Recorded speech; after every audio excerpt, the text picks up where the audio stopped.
हमें अनुभव में आता है वो पदार्थ की वस्तु के साथ आता है, कर्मों के उदय के साथ आता है।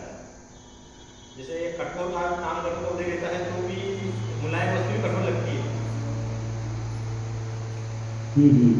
एक जाना जाता है कर्मों के उदय के हिसाब से जाना जाता है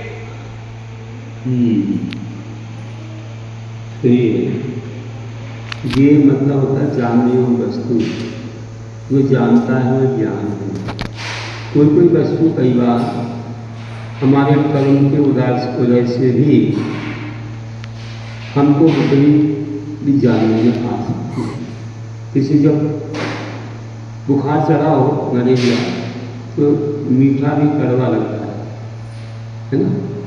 तो और इसी प्रकार से जो है जब बुखार हो तो कई बार धूप में भी ठंडा लगता है, धूप अच्छी लगती है, गर्मी की धूप भी अच्छी लगती है। तो कर्म की वजह से कई बार ये हमको कर्म के अनुसार अनुभव में आते हैं। ये बात सही है, क्योंकि बहुत सारी वस्तुएं हैं। किसी वस्तु से किसी को देख करके राग होता है, किसी से किसी को वैराग होता है, किसी के त्याग की भावना आती है, किसी को उसके अनुभव करने की भावना आती है, भोग की भावना आती है। तो ये कर्म से, कर्म का संबंध है।